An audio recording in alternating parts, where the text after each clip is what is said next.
Hello everyone. Welcome back to my channel, Accounting for Real.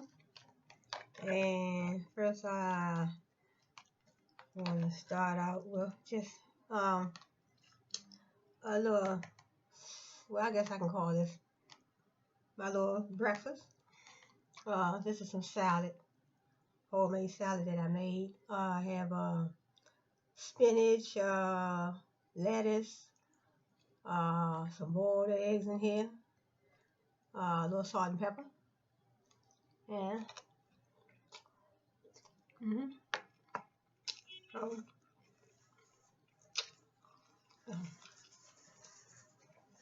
I have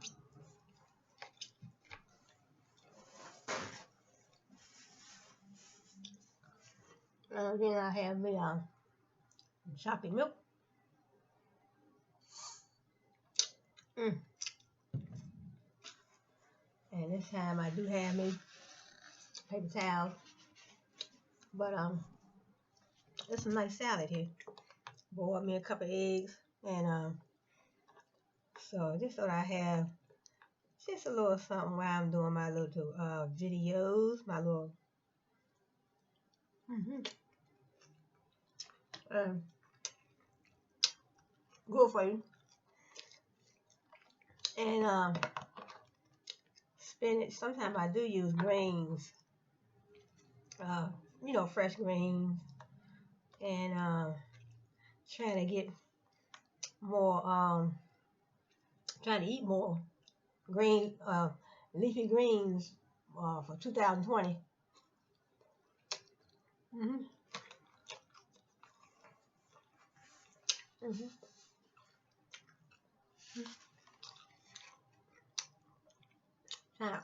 Mm-hmm. Eat more leafy greens for 2020.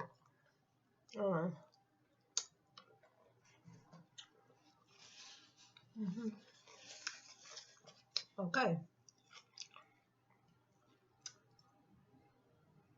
Mm-hmm. And chocolate milk good. Most of the time when I go to the store get the chocolate milk, you only see the low fat kind. But this right here, it's a regular chocolate milk. Mm-hmm. Mm-hmm. Mm-hmm.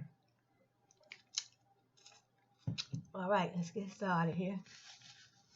Okay. First, I want to do what I want to do. I want to highlight a couple of people that I passed. I know Black History Month is coming next month, February. So I just wanted to highlight a few African American men in the sports world. So first I have Moses Fleetwood Wallace from 1856 to 1924. He was an American professional baseball catcher who is credited with being one of the first black men to play in the Major League Baseball. And so that's Moses Fleetwood Wallace. Moses Fleetwood Wallace. Mm-hmm. And then, excuse me. Then I have, in hockey, I have Willie O'Ree. He had a short but path-breaking stint with the Boston Bruins. He endured, and also he endured racial slurs, threats, and fights. But he spent a short time in the world of hockey. And then I have Charles Folis. He was believed to be the first black football player for the Shelby Steamfitters from 1902 to 1906. And then at that time, a total of 9 players suited up, 9 African Americans, suited up for the NFL teams from 1920 to 1926. So that's hockey, Willie O'Ree. You have hockey, Willie O'Ree. These are African Americans. And then Charles Folis, and 1902 to 1906. Hmm. So yeah, hockey. Willie O'Ree. He had a short but path-breaking stint with the Boston Bruins, and at that time he endured racial slurs, threats, and fights, but he still didn't let that stop him. So he spent a short time in there. And then last I have in the NBA, Earl Lloyd. Earl Lloyd broke NBA barriers. He entered the game of basketball October, I think it was the 31st, 1950. I wasn't even born yet. When he played for the Washington Capitals against Rochester Rockets. Now today, they call it the Sacramento Kings. And then we have Chuck Cooker and Sweetwater Clifton. They also made their debut um, in the game of basketball, I guess. Yes, 1950 in the 1950 season. So this is Earl Lloyd, and he was an NBA player. So just a few gentlemen I wanted to honor.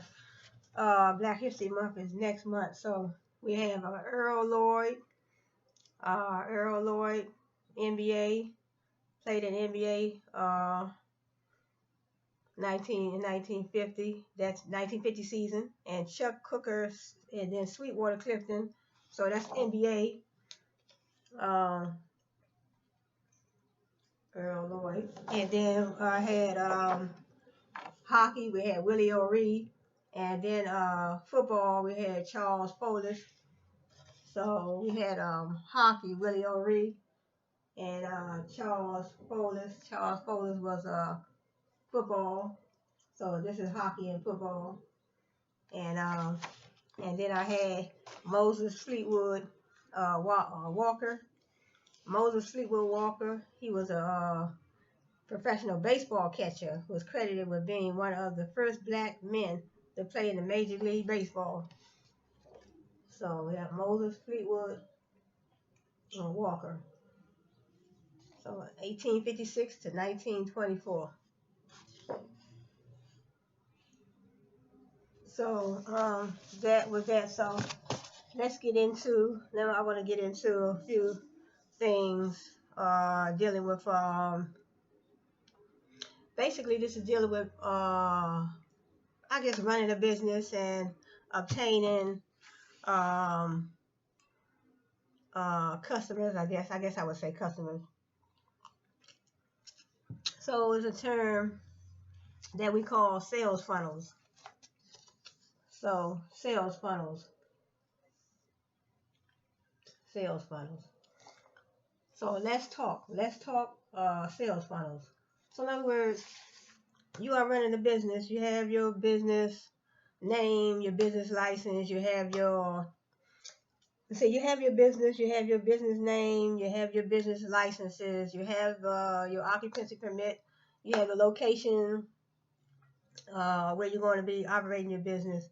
So say your license, your business name, where you're going to be located, and then you have your I guess you have your target market. And so you have your target market, and you have your in other words, you're going to target your customers on social media, your digital marketing platforms, social media, Twitter, Facebook, YouTube, Instagram.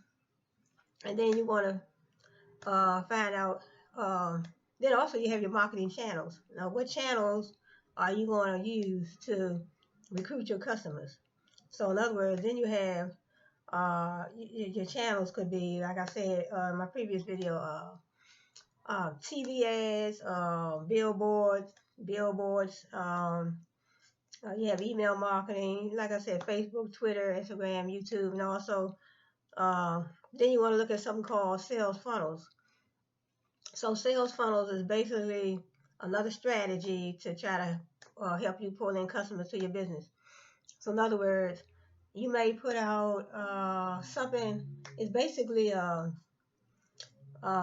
just a strategy to lure customers. In other words, you might put up a sale on a weekly basis, and somebody, basically your potential customers, and you might put a sale up every week, and then you might not get no reaction, but then you might start doing that, and then other things to maybe attract customers, and then so in other words, it's almost like you tempting. You do certain things in business as a strategy to tempt your customers. So once you tempt them, and then you finally pull them in, then they start purchasing. So basically, that's what it's about. So, but I'm gonna read what the definition says for sales funnels. Okay, basically, your prospects. It's like a marketing strategy. Okay, for example, when customers find you organically through a Google search, for example, that means you have some element of authority. When you have authority, prospects are more likely to enter into your funnel because they know that if they found you relevantly, that whatever it is that you're providing must be of a great value. Your goal as a marketer is to move them through the multiple stages that would take them from prospect to buyer. So in other words, if they doing a Google search on you and your company, and they see that you offer things in your company that they may want, they may eventually begin to purchase from you. So say they search for an example, that means you have some element of authority. So that means you became of some interest to them when they start doing a Google search. So a lot of times I do a Google search. I do a Google search on different anything, just about everything. So even when I'm looking up these terms, even when I ran across these terms today, that's how I obtain my research. Most of the times I do a Google search. So, and then, yep, sales funnels are, a sale funnel is a marketing strategy to get customers to purchase from your business. What they're saying is create a great website. So in other words, you want to create something that's uh, attractive to the customer. Create a great website. Then I guess you create a email list. In other words, if you have a storefront, uh, the front of your store, make it look attractive. Because sometimes people may walk past and they may see, oh, this, I see these mannequins, and I see something in here that I may like. Because I know a lot of times when I'm downtown in the city, I come across a whole lot of stores, and then what attracts me is when I see the window displays, the mannequins, or how they had the clothes, or whatever they selling, they have it, nicely displayed right in the window. So sometimes when I see that, I'll have a tendency to walk right on in the store. So that is a great strategy, and that is a great luring. It can lure a customer into your business. The next step is to present. In other words, you start out with a great website. Then the next step is to present the potential customers with the opportunity to buy a product or procure your service. So in other words, if you give them the opportunity, if you have a website, you give them the opportunity on your website to maybe purchase something right off your website. Or like I said, if you have a storefront, then I think if you have a nice display, a nice window display, then that will lure them in too. So that's one strategy that you can have to lure customers in. Another strategy is low cost products. Now, if your products are priced low, your marketing strategy, your digital marketing strategy, you sending out ads, you're putting out ads on Facebook, Instagram, YouTube, and Twitter. Hey, come check us out. We're having a sale this week. 50% off. Buy one get three free. Or I don't think they're gonna have it like that, but buy one get two more free. And so those are the strategies that a business can have. So you have your sales funnels where you're trying to pull in customers. So in other words, your funnels are, it's almost like a queue. You know, like when you're listening to music and you say, and they say, well, we can put these songs in a queue for you, or these transactions in a queue, so that way we can let them release them one by one. So I almost think of sales funnels as a queue, QUE. You know, put these customers in the queue, and when they get ready to purchase, you release them one by one. It's like a funnel, it's like a group. So in other words, that's what I believe a sales funnel is. It's a strategy. So we have our marketing strategy, sales funnel strategy. We have our digital marketing strategy. It's basically, far as me, far as what I believe, I think there is probably a strategy for every aspect of your business. Then even if you have your accounting books, your human resource department, every department more than likely probably will have some type of strategy. So sales funnels, I think it sounds like a good idea, because in other words, sales funnels are, I guess to me it's a way to bait the customer in. In other words, if you have something that the customer wants, and then sometimes they can pass the word on to their friends or to their family members. Hey, look, I bought something from this company, and I had it for a long time. The product did what it said it was going to do, and I was leery at first, but the company, they reassured me that once I get to that stage where I feel like I want to purchase. So in other words, sales funnels. In other words, you may have, say for instance, you go to a store and you see something you like, but you're not ready to purchase right at that moment, but it's in your mind, and then the company can reassure you that if you purchase, you won't be dissatisfied if you purchase. So in other words, they will go through steps to try to get you to purchase. So in other words, it's basically like it starts within your mind. You're thinking about purchasing, but you're not quite sure.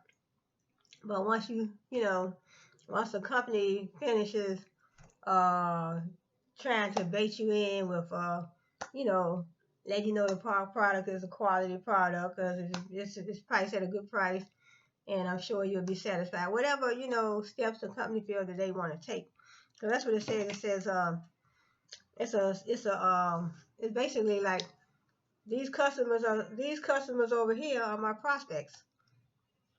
They my prospects. They still up in the funnel, but they haven't purchased yet. So they prospects.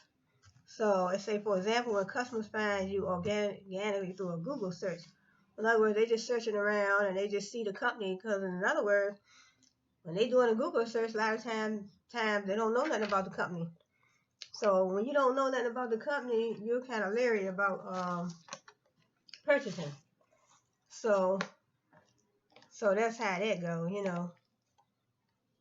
So this is some good salad here. Mm-hmm. If I put my eggs in there.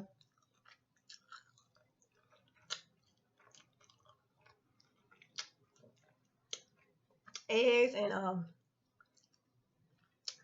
see, greens good for you. That's spinach. Spinach. And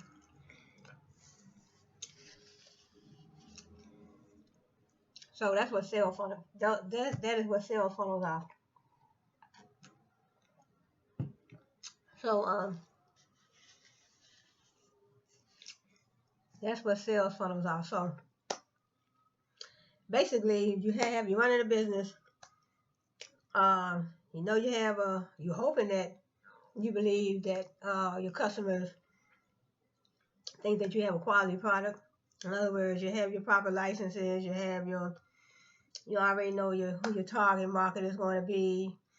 You're doing digital marketing, social media marketing, advertising, promoting, monitoring, or advertising, promoting, and advertise, market, and promoting your business. And through digital marketing, Facebook, Instagram, Twitter, YouTube, and then those are the channels. So channel marketing, say, what in other words, what if you just want to say, hey, I just want to market my business, my products just through, say, Facebook, and I already know where my target market is. My target market is only on Facebook, or my target market is only on YouTube or Instagram. Or I'm only going to use email marketing, or I have a storefront, so I'm just going to use my billboard marketing, and I'm just going to advertise by setting up a nice display in the front of my store, in my window. Well, that would be the only marketing I'm gonna do. I mean, it depends on what type of marketing you want to do as a company. So that is what sales funnels are. So I think it's a great idea to have a sales funnel, but at what point um, do you get the customers to purchase? How long? In other words, you have sales funnels, you have 20, 30,000 employees, not employees, but customers that you have 20, 30,000 customers. Hopefully you won't have that many I mean, I guess it would be a good thing if you did have those in your sales funnel, and eventually you will get them to purchase. But so that's what it's saying about the sales funnels. So it's basically a marketing strategy. So in other words, you can have customers in, excuse me, have customers in the sales funnel, but you can also have long-time customers that's already purchasing. So you already have customers that's already purchasing from your company. So that's a good thing. Then you have some, that's in the sales funnel. So it says, when you have authority, prospects are more likely to enter into your funnel because they know that if they found you relevant, that whatever it is that you're providing must be of a great value. So when they feel that they can trust you and your brand, so in other words, they do a Google search, and I guess once they start finding out, or once they have that feeling, oh, you know what, I'm going to trust this brand. I'm going to trust this brand, and I think I'm gonna go ahead and order. But I don't know. Sometimes when you look on Google, and it's just like when you look on Google, you don't know. Basically, you really don't know about the company. But to be in their sales funnel, I guess you probably already have some type of trust for their company and their products and their brand. So if you feel that that's a trusted brand, and you feel that they lured you as a prospect at first, but you uh now you are purchasing, now you are a buyer, you're a customer, and you're a long time customer for that business. So and a lot of times when I know me, when if I'm looking to buy a computer, I always look to the trusted brand, long term brand, long I guess I would say long time, like HP, HP, what, Apple, HP, Dell. Most of the time, yeah, if I'm looking for a computer, I usually go to those brands that has already been in the market, that have already been in the market for a long time. Like just like Kmart, Walmart, Target, places like that. So 9 times out of 10, I don't be shopping around and worried about being into a sales funnel for a company that I really don't know too much about. But I guess sales funnel, I guess companies that create these sales funnels um, probably want, get to know these customers. They may have new customers that they have as prospects that they're hoping that, hey, once I wheel you in, lure you in, bait you in, and tell you about my company and show you this and show you that, eventually you will purchase from my company.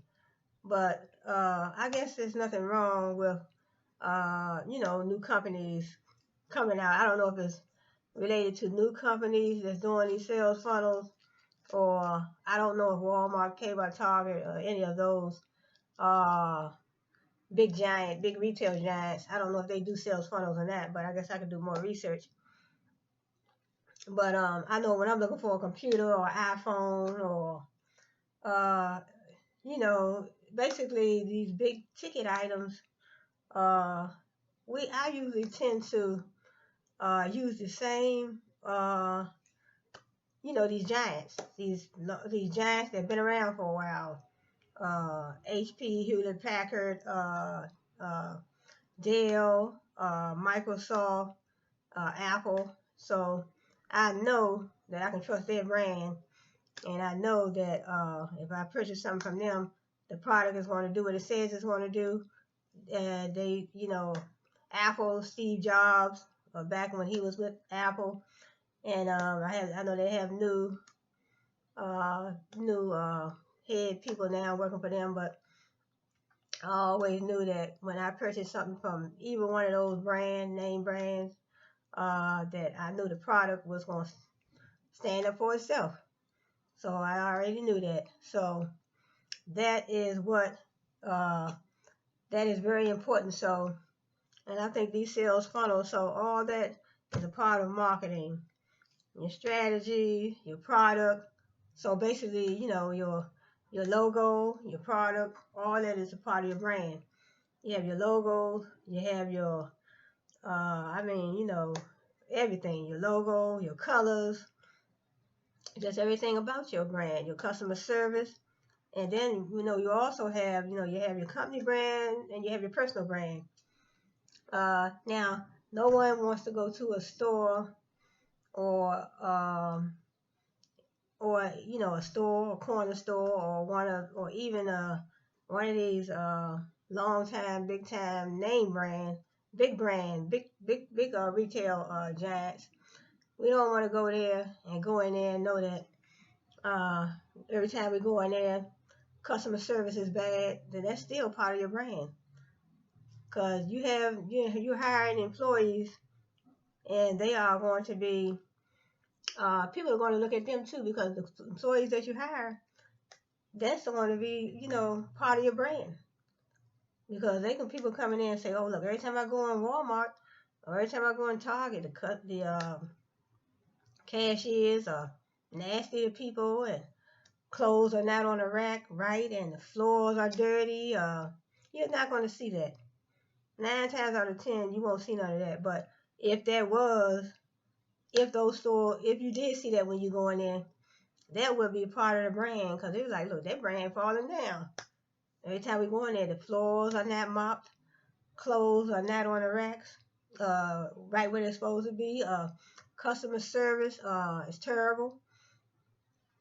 And then I bought 4 or 5 different outfits, but when I got them home, I saw holes in them. The thread was coming out of a couple of my blouses. No, so I don't think that you will see anything like that. So this is some chocolate milk. It's very good. It's not like the light kind. It's just regular. Mm-hmm. So imagine going to the store and you go to Target, Walmart, or somewhere, and you bought a box of chocolate milk, and when you got home, the whole carton was sour. I mean, it's possible that things like that can happen, but that never really happened. When you got home, and that just didn't happen one time. It happened. You let it go by the first time, and then you went up there a couple other times, and the same thing happened. And then first thing you're gonna think, they fall.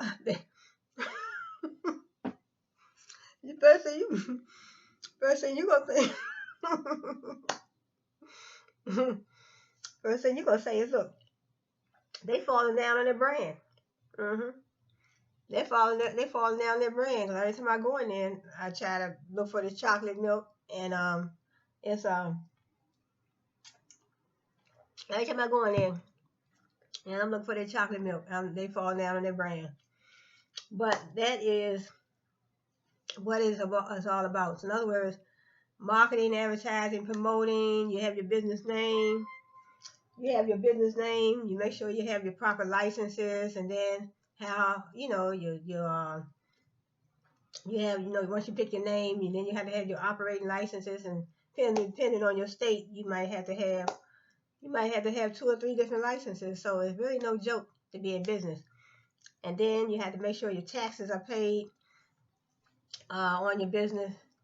So I know I had signed up for LLC, and it went through, and I had a company called Natural Care, but I signed up with LegalZoom when I shouldn't have done that. They were based out of California, so they wanted to charge me $250 a year. They said I had to pay $200 because you have to have I guess it's something like a lawyer on call.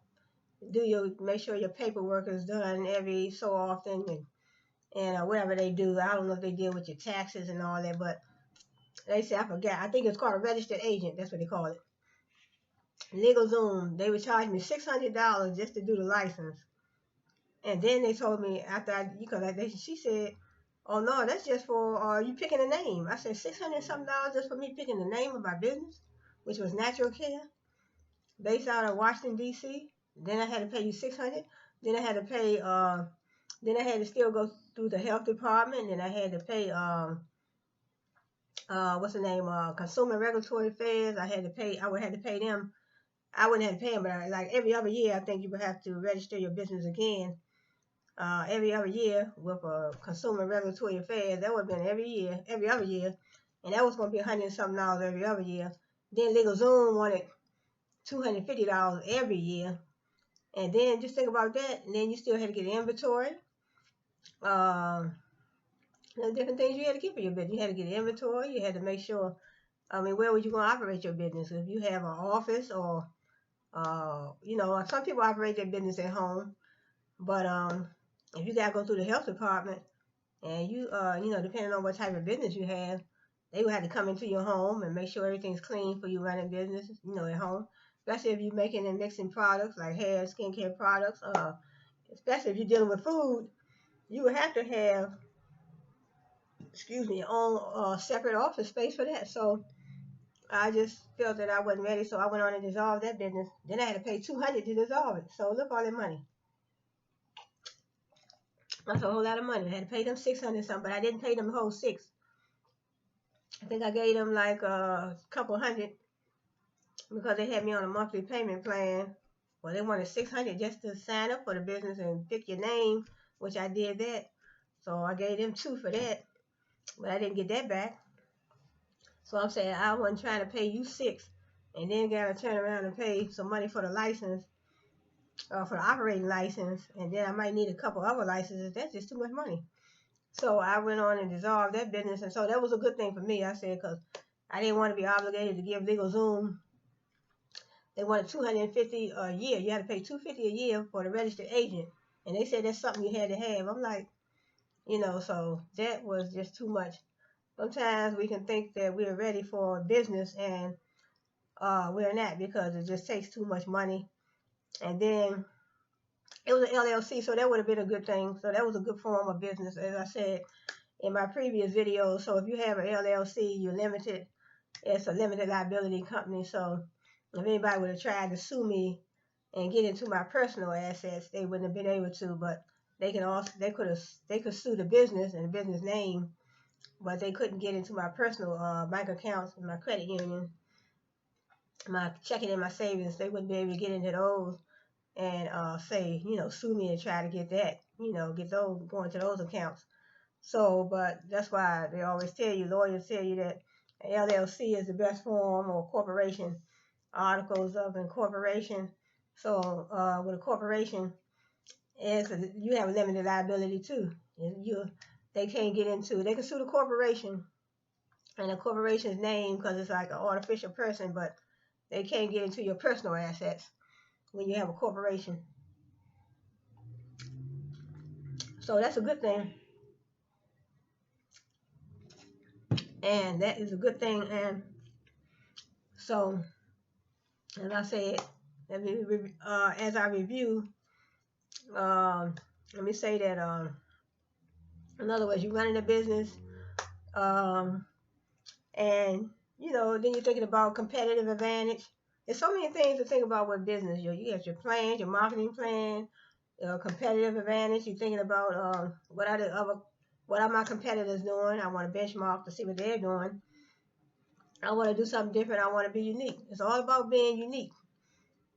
I don't want to be in business and I'm doing the same thing that the next company doing. Well, I'm doing something similar to them. I mean, a lot of people, do things that's similar, but their setup is different. Like I said, Walmart, obviously the Target. I don't know this Target. Yeah, Target sells bread and all that stuff too. Target and Walmart and Kmart, all three of those retail giants, they sell bread, deodorant, toothpaste, towels, toys, clothes, whatever you need. So it's just depending on which brand you like the best. You like Target, you like Walmart, or you like Kmart, which brand do you like the best? Or you might say, I like all three of them, but this time I want to go to Target, next time I want to go to Walmart. Because, you might go to Walmart and say, uh, I like to get this particular item over here because I like it here better than I do over there. You might go to Walmart and say, hey, I like their food better than the food that they sell at Target. So I'm going to go over here and get my food. I want to go to Target and get my food, but I want to go to Walmart to get me some other items. And Kmart, I like what they sell over there, so I'm going to go over there and get that. And then also conveniency. So which store is closer to where you live or where you work or. So it's a lot of things to think about when you decide that you want to shop. And also, uh, what channels do you want to use? What channels do you want to use? Your email marketing, your what you call it, you know, Facebook, YouTube, Twitter, Instagram, or which marketing channel do you want to use? So I know I have my business. In other words, if I had a business, say for instance, my business, I would have what if I had Cheryl's tennis shoe manufacturing, Cheryl's tennis shoe manufacturing LLC. So more than likely, I would love to have an online. I would like to have me a storefront. Cheryl's tennis shoe manufacturer. Oh, I don't have to be the manufacturer. I could just be Cheryl's tennis shoe retail LLC. I'm selling tennis shoes out of my store. I have a storefront. I have my displays. In other words, I have my windows. In my windows, I have displayed. hmm I have my window display. I have my tennis shoes up in the window. And what I would do, I have clothes like outfit. I have maybe a nice outfit up in the window. I have a nice outfit in the window with the tennis shoes, and then I have it, all the way across on both windows. And then I have things set up so I'll be uh trying to attract customers. I might use the sales funnels. That would be a great strategy. I have my marketing strategy, my digital marketing strategy, distribution strategy, sales funnel strategy, whatever strategy, I will use all kind of strategies to try to pull customers in and keep them coming back. Um, Low cost products, that's another strategy. So in other words, if you have manufacturers that and they are producing your products for you at a low cost because they have low cost machinery, then they can pass those low prices on to you as a retailer, and then you will pass those prices on to your customers. So say for instance you have your suppliers are your manufacturers, and they should be your suppliers. So what if they they had the proper machines that they don't pay a whole lot for, and that enables them to be able to pass those low prices down to you. Say for instance you say, look, I need about 1 million pairs of jeans. Now if your suppliers and your manufacturers are making your jeans for your business, and they're getting them at a low cost, so they'll probably pass those low costs. They will pass those low costs down to your retail business, and you pass it on down to your customers. As long as the product is quality, So if your product is a quality product and your customers, uh, you know, ordering from you and they're satisfied, then that's the price that they're willing to pay. They would pay it. So they will be satisfied. If they not satisfied, if they are not satisfied, then 9 times out of 10 they were like, When I purchased her jeans, um, I mean the threads started popping out and they just wasn't, what I thought they would be when I ordered them. When I saw them online or when I went to the storefront, and when I went back home, when I got home, they wasn't. But I mean, that's why they always have returns. So you're welcome to return items that if you're not satisfied with them. So that's how that goes. So I'm going to close on this note today, class. So I was just introducing a few long time. Uh, these are sports gentlemen from our history. So this is Moses Fleetwood Wallace. So I had never heard of these people, but I just happened to be uh, on Google this morning, and this is in the hockey. It's Willie O'Ree in the hockey. So, and these people are way back in the day, because this is 1902. Because Charles Foley, 1902 to 1906. Charles Foley, 1902 to 1906. So these are the first African Americans, and this is Ole Reed. That's hockey. Willie O'Ree. That's hockey. And then football, we have Charles Foley. So these are the first African Americans to play on that sports team. And then I had Earl Lloyd. He broke NBA barriers when he entered the game of basketball, October 31st, 1950. Earl Lloyd. Yep. So in honor of Black History Month, I just thought that listen. And then also Chuck Cooker and Sweetwater Clifton, they also made their debut in 1950 season. So just thought I'd touch base on a few of these. Black History Month is next month, February. So it's NBA. So I'm gonna touch base. I'm gonna close on that note today, class. I want to say thanks for joining me today, and thanks for joining me today. So I'm gonna finish this little salad up here, and I want to say thanks for joining me today. This spinach, and I want to make my own little chipotle salad. Chipotle bowl later on today. So probably when I go to do my next video. So this is and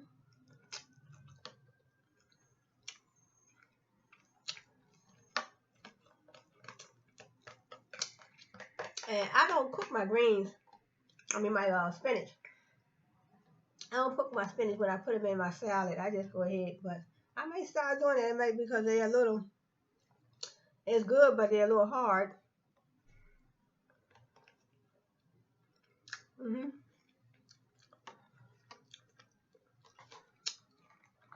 It's good, but you can taste the toughness. And then the dressing. I put the dressing up, but I got a little dressing in here, so that's good.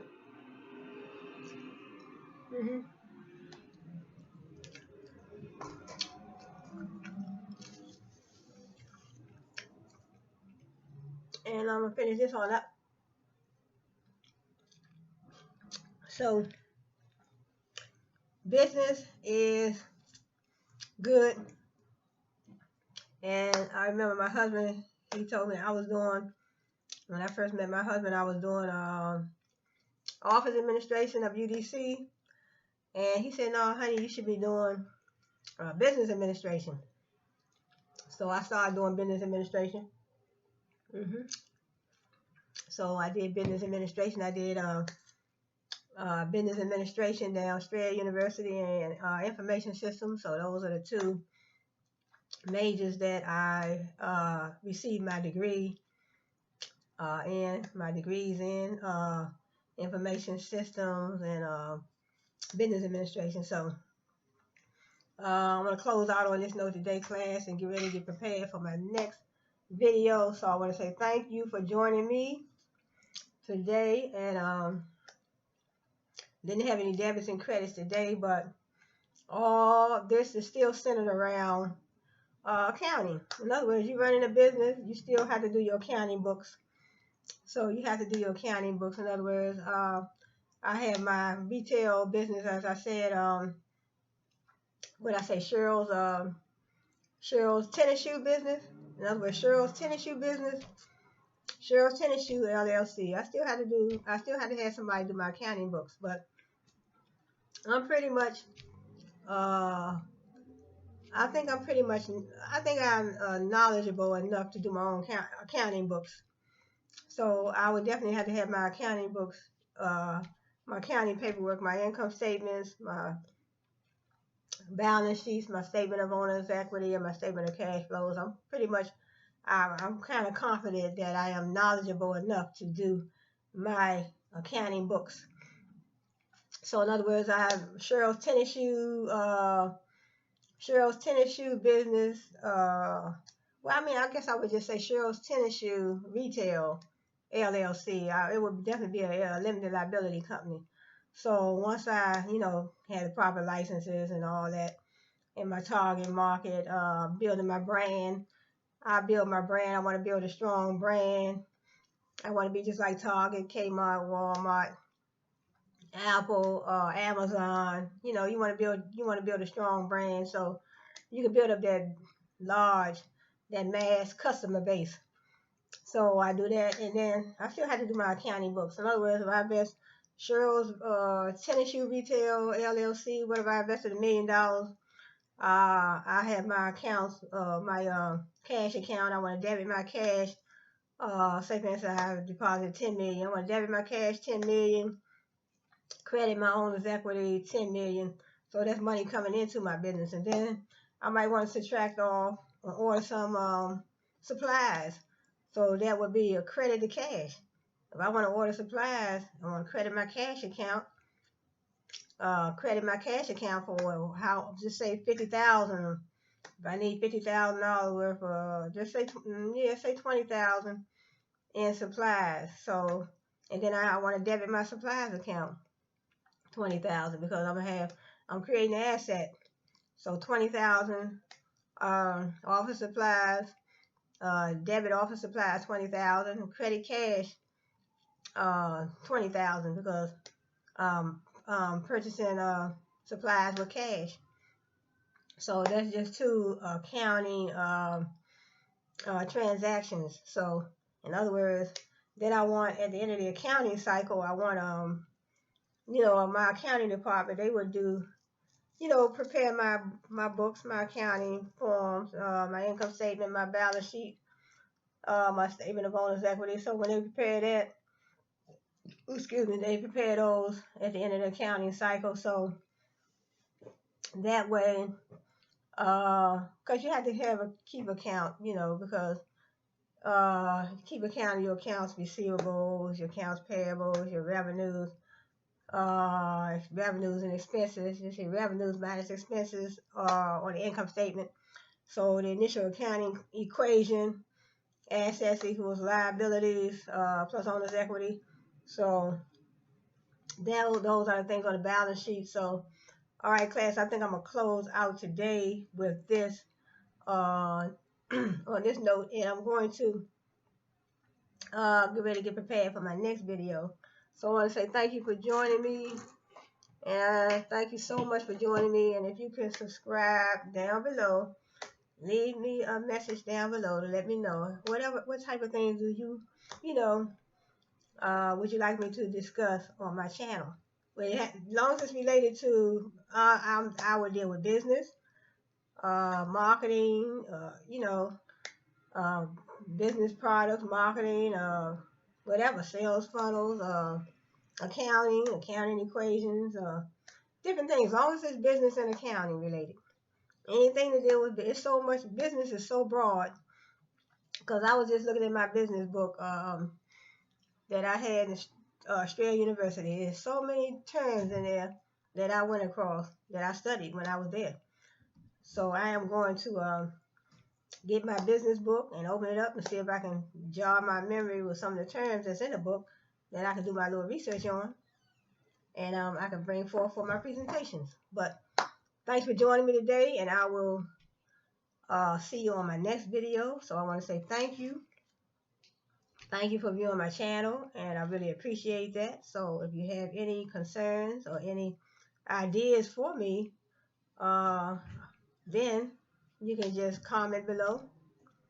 And I'll comment below. And I do, as I said earlier, my previous video, I'll be purchasing a phone shortly. So I want to be able to, once the weather warm up, I want to get out and do some videos outside as well, in different places. So, but right now I'm just confined to my computer because I had to purchase me another phone. So I want to say you all have a good one. And the week has just started. This is Monday. I think what is January 13th, 2020. So you all have a good one, and I'll see you on the next video.